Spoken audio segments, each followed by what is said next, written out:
I arrived during COVID, at the end of COVID, actually after, I think maybe the worst period during the COVID pandemic. So I think, just trying to see how to pick up the pieces from there on, and also to regroup, get the team back together. They'd been away from each other for 2 years, but also to begin to build relations with the incoming government officials, because it was a post-election period as well. I think that was one of the challenges that we first faced, and I think we faced it quite well, and were able to quickly agree on a pathway forward with the government in terms of priority projects to push forward after almost 2 years of difficult sort of times, moving our existing portfolio as well as moving forward with new projects in the pipeline. So I'd say that was one. We then quickly faced a series of challenges from the health side with the Ebola, Mpox, Marburg, and various crises, but were in a way better prepared because we had had the COVID emergency project, which helped government to finance facilities at the borders, in hospitals, to deal with these types of emergencies. So perhaps the positive way that government had engaged with us on trying to address these challenges was important. Subsequent to that, we went into a more challenging times when we paused the portfolio for us to address the Anti-Homosexuality Act and its implications on our portfolio, but with support of various stakeholders, the government foremost, but also the development partners and Ugandans in general, the affected communities, and project staff, we were able to find quickly ways to move forward. So I'd say that those are the sort of main challenges we faced. But I think, the good outcome is that we are now back into our lending program. We have continued throughout this period to implement our projects, and we're at about 4.7 billion currently in terms of the scale of our investment portfolio.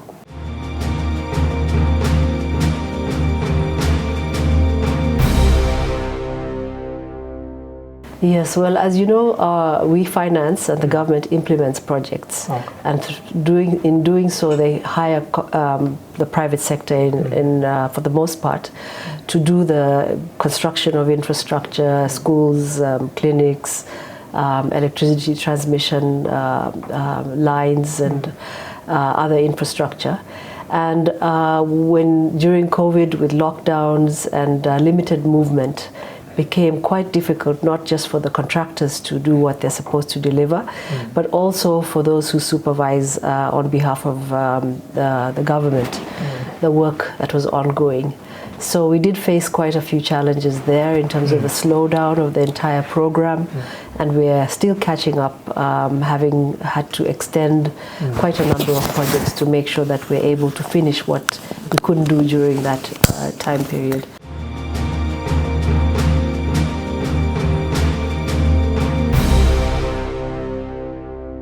So our policy framework requires non-discrimination and inclusion of all Ugandans. All Ugandans must benefit from the financing we provide.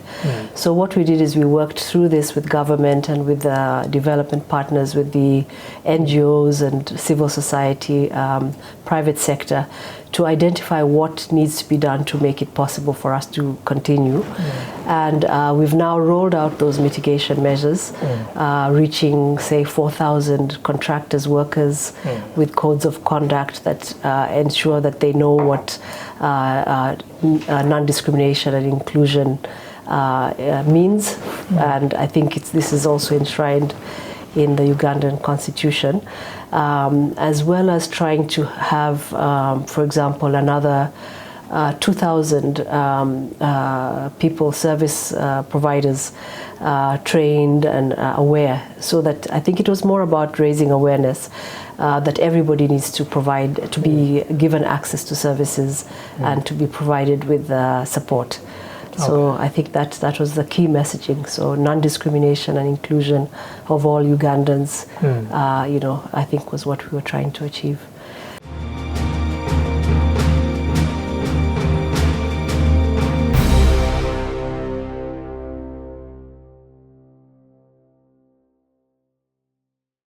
I would say that it's maybe stronger because through dialogue and through engagement and through creating a mutual understanding of the World Bank policies.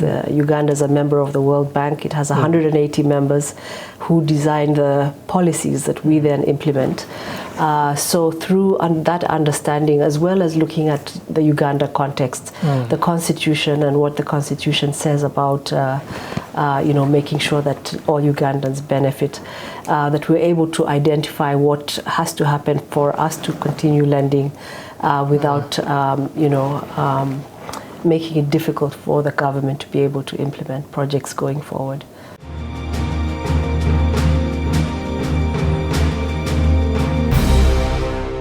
Yeah, so we are, of course, a multilateral development bank. And I mentioned we have 180 members. So many of the development partners are, not just bilaterally supporting you, but supporting you through us as a multilateral. And therefore, it's important and imperative for us as a development bank that is maybe now the largest provider of public funding in the country, external public resources in the country, to make sure that we are working towards a unified, more coherent set of approaches in the way that we deal with government. Doesn't help for one of us to be pulling in the wrong direction. So we have, with government, set up systems for that. Local Development Partners Group, which we have been instrumental in establishing, but also chairing over the last couple of decades. And that group brings together the partners to make sure that we also have a common platform for communication and for harmonization of approaches.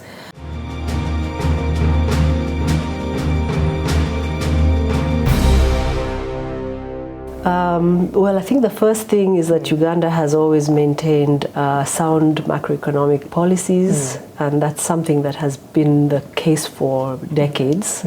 And so in doing so, that stability allows for a quick recovery after facing shocks, such as the COVID shock.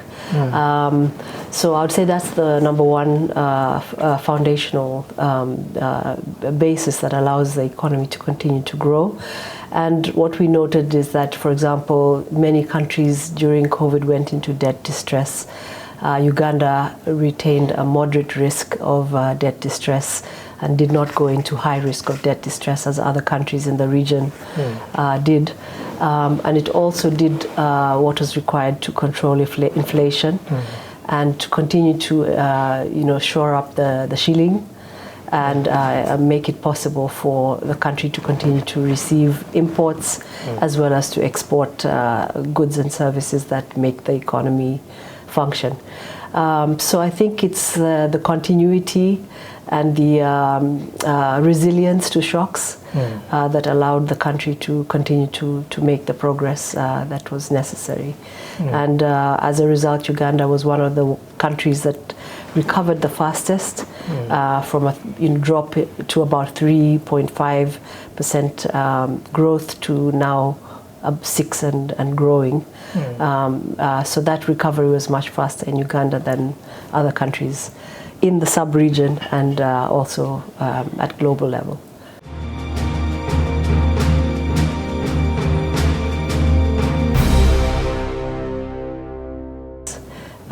Climate change or climate vulnerability or variability is a big risk because the country has a huge part of its economy that's based on agriculture. 80% or so of the livelihoods are based on agriculture, whether directly or indirectly through industries and other sort of products that come out of the agriculture sector. So I would say climate is one, and we did hear from the government, just say within the last 3 years, that you had the first 100 days without rain in history. So that then shifts the need for ensuring that you have some stability in the agriculture sector, from reliance on rainfall to reliance on irrigation. And so we've seen already a very big shift, quick shift, which again speaks to what I had said earlier about the resilience and the proactivity. So now irrigation is a feature of the agriculture program in a much bigger way than it had been in the past. There are, of course, the downside of climate disasters, more flooding, more landslides, and the need for the country to then do more to ensure that it's managing these risks better, preparing for them better, adapting to that climate variability in such a way that you're not going to be affected on a continuous basis. Perhaps I think also regional stability is important, relying on your neighbors for transport links to the outside world, finding ways to make sure that you're able to continue to have the economic drivers not affected by external pressures is also important.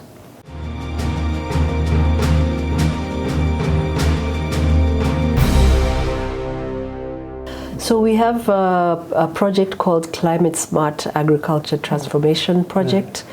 That project is really about trying to help the country to look forward and see where risks might emerge in the future, and to begin to adapt now to ensure that farmers are growing crops that will be able to be resilient in the future, and also that they're understanding where it may be difficult to farm because of temperature rises or flooding or other impacts, and then trying to sort of assist them to look for alternatives. So that's one example. Another example would be trying to reduce the impacts on climate change through renewable energy, and Uganda has done a significant job in improving access to renewable energy related electricity, or through solar systems, for example, providing electricity to farmers, to people in the rural areas as well. Farmers as well through solar-based systems for irrigation. And I think what will be important is to try to maintain that 100% renewable energy at the core of what Uganda does going forward, while also looking for other energy sources. And then maybe a third one is on the investing in forests and protected areas, which aims to make sure that as forests are depleted, that the country puts a lot of effort into trying to regain its forest cover, and to ensure that wildlife areas, which are important for tourism, which is another of your economic drivers, that the human-wildlife conflict is managed well. So these are the types of things that we're working towards.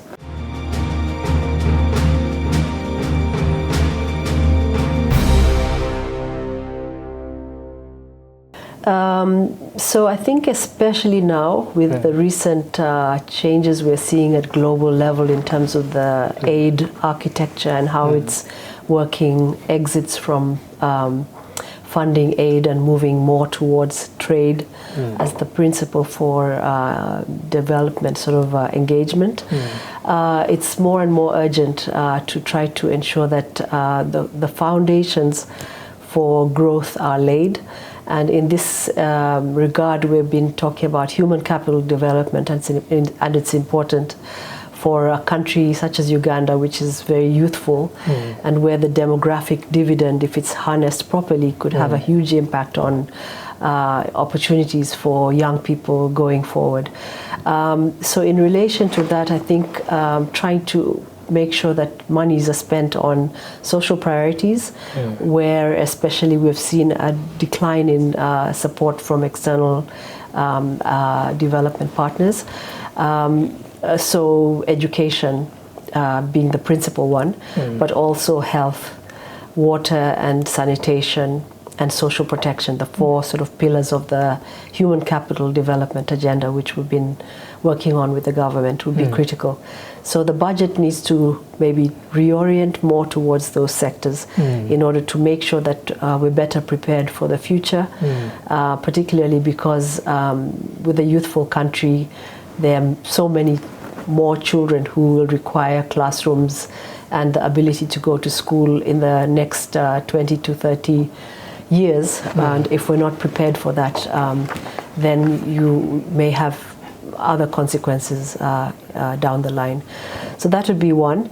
So tax is a second one, and I think the whole effort to improve domestic revenue mobilization or domestic resource mobilization more broadly is important. Looking at ways to improve tax efficiency and make the money available for these priorities that we talked about. I think a critical one, which will be coming up in the next few years, will be around revenue from oil, and trying to see how to ensure that that money goes towards these national priorities, social spending in particular, but also infrastructure and other elements of the economic plan that government has.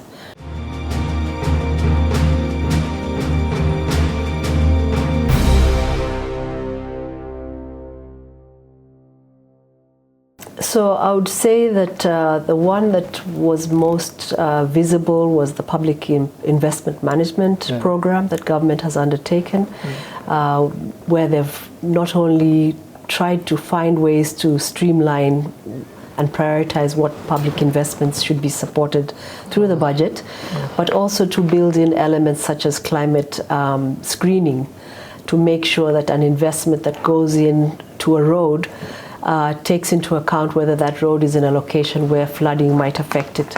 So either to raise the road or to build it to a standard which can withstand future impacts.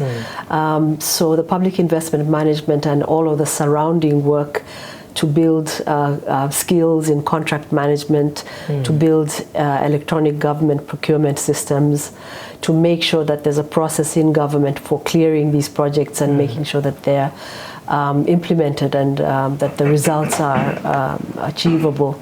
I think all of that. So achievable results requires that you prepare projects early enough, and you prepare them to a quality or standard that is sufficient. So contractors, trying to get them also ready to be able to meet the requirements of the nation. That's also an important area which government has been focusing on, training them in all types of skills around contract management, but also looking at things such as operational health and safety standards. I think all of these are quite important. So through the projects that we support, we always build in these elements into the projects to have broader impacts on the economy over time.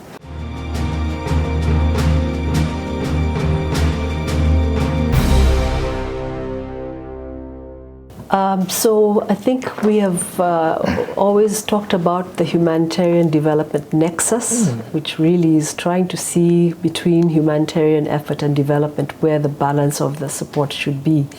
And Uganda has one of the best policies for managing refugees globally. And so that policy has allowed us to be more proactive in trying to find ways to help the government to help its citizens that are hosting refugees, but also the refugees themselves. So the social cohesion, self-reliance, livelihoods generation, and also efforts to try to make sure that the environmental impacts are not, creating a downside for the country. All of those are now built into our portfolio. So we have now about $960 million that is available through what we call the window for hosts and refugees. This, in part, would have been going through humanitarian channels in the past, but because of government's policy has been shifting towards the government being the implementer of the programs. I think that's a good way to handle it, because government is the one now taking charge of making sure that in the refugee hosting districts, the support that's provided is sustainable in the long term. And we've worked with government, for example, through projects such as the Uganda Intergovernmental Fiscal Transfer Project, to ensure that the transition of humanitarian programs to the government budget is also starting to take place. So about 50 schools have transitioned already, and there's also efforts to make sure that where humanitarian programs are ending, government is still able to provide teachers, provide health workers in clinics, so that these programs can continue. And then through the projects such as the development responses to displacement, it's called Dr. DIP in our sort of acronym and short terminology. That project is providing support for livelihoods, getting refugees to have more access to the markets for goods that they're able to produce, but also helping to train them, provide the skills that are necessary for them to be able to be more self-reliant, which is part of the policy that government has.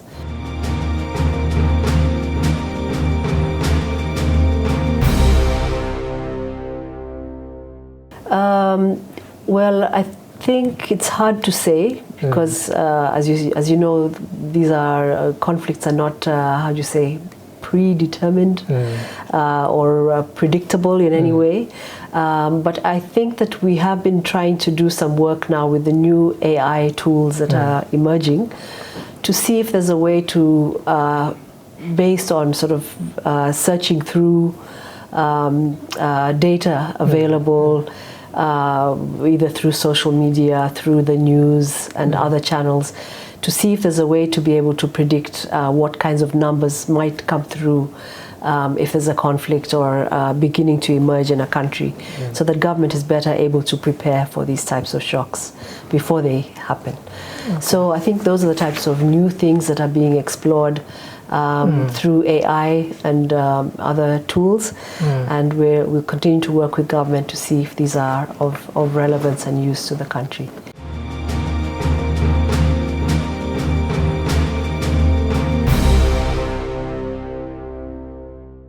So I would say continuing the solid track record on the macroeconomic side, macrofiscal stability, also looking at domestic resource and revenue mobilization as a principal sort of way to fund the priority areas. I would say maybe leaning more towards human capital development as a foundation for growth, especially because of the youthful population and the need for Uganda to benefit from the demographic dividend that it'll have in the near future. Private sector development, I would say, is an important one. You have a lot of enterprises in this country, perhaps one of the most in the region, but many of them remain at micro and small level. So really finding ways to help them to grow and to be more impactful on the economy in terms of creating jobs. Jobs are the foundation for people's livelihoods. And so we as an institution are focusing our attention much more on this. And this is aligned with the government's own thinking around the ATMs, as they're called, agriculture, tourism, manufacturing, mining and oil, as the sort of three core areas. All of those will need these principles that I've mentioned to be met, but also actions to be taken in the areas that I've spoken about in order for Uganda's growth to continue to proceed in the way and on the track that it's on.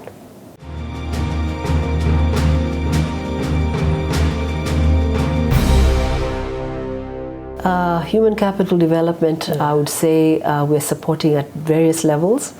You have, of course, a large number of the youth that are below 15 requiring primary education. And one of the projects that has just been approved as part of our resumption in lending is called ULearn. It's a project that emphasizes learning outcomes and therefore focuses on performance-based measures to improve results in classroom. So through incentivizing teachers teaching, teachers making sure that students are learning and also excelling and passing their exams. So all of those measures are built into the project to ensure that for those children who go to school, that they're able to learn and to achieve the goals of being in school through reading, maths, and other skills that they're supposed to acquire. So yes, so I think that would be one. A second area we're looking at is skills for jobs, but looking at it from the demand-based perspective. So not only looking at training through TVETs, but trying to ensure that the TVETs are actually working much more closely with the industry, commerce, to identify the skills that they require in order to match the skills to the jobs. There are many youth who go through schooling but don't have jobs at the end. So trying to sort of match the demand to supply, I think, would be critical as well. And then, of course, health. The health of a nation is critical for making sure that people are able to be productive. So trying to find ways to make sure that people are healthy and productive, I think, would be important as well. And then for those who are either elderly or too, frail, whether it's through health or perhaps poverty impacts, to be able to stand on their own 2 feet. It's looking at social protection systems to be able to ensure that they are supported, and this allows then for those who are productive to be able to generate the incomes that are required to support their families. So secondly would be the NUSAF, which is the Northern Uganda Social Action Fund. The scope has expanded so that it's no longer just focusing on the north. It is continuing to emphasize the north because that's where much of the poverty still lies.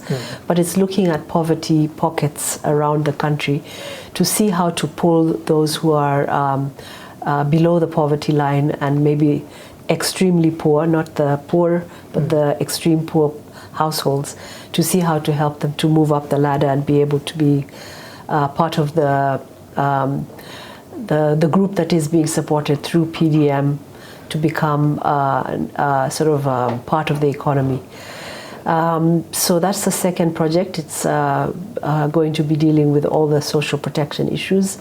Thirdly, the Dr. Dip project, which focuses on the refugee hosting districts, but also linking that to the surrounding districts to ensure that, say there's a town nearby, the links that are necessary to get, for example, produce from the refugee hosting district to the nearest town, that those are supported as well.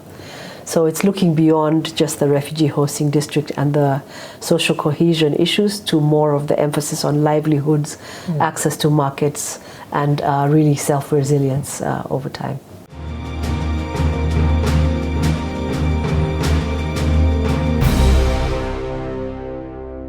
We had a last Uganda economic update that looked at early childhood development. So it's really looking beyond the core, which is, we think about primary, secondary, and university.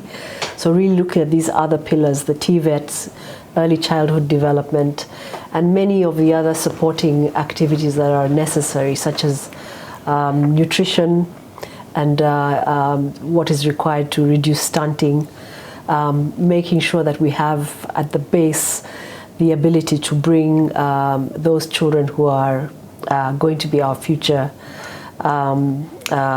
drivers of the economy, the health that is required for them to be able to perform what we're expecting from them. So I would say that it's really looking to see where we have gaps emerging and trying to fill those. I mentioned a second one in the area of women, for example, many of whom get stuck at the microfinance level and don't make it to small and medium and large enterprise. So looking there to see what is not working, childcare and other support, collateral for borrowing for your business, to see what we can do to try to fill those gaps in order to push those families that are supported through those enterprises forward. So I think that would be what I think is necessary, is looking to see where the challenges are and trying to address those more squarely. Okay. And this requires, I think, everybody's effort, not just the government, but of course the private sector. As the leader, I think government is talking a lot about private sector-led growth these days, so facilitating and enabling the private sector through policies, through access to titles, for them to be able to then do their functions in a way that's more sustainable over the long term.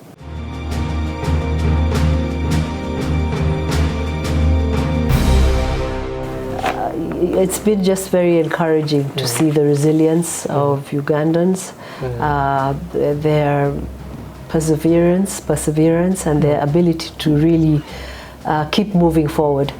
And I think that is why we are where we are today, and I think that's what I would encourage people to continue to focus on, trying to continue to build on the unity of purpose, and not just at the national level, but also at the regional level. I think would be perhaps an added area of importance.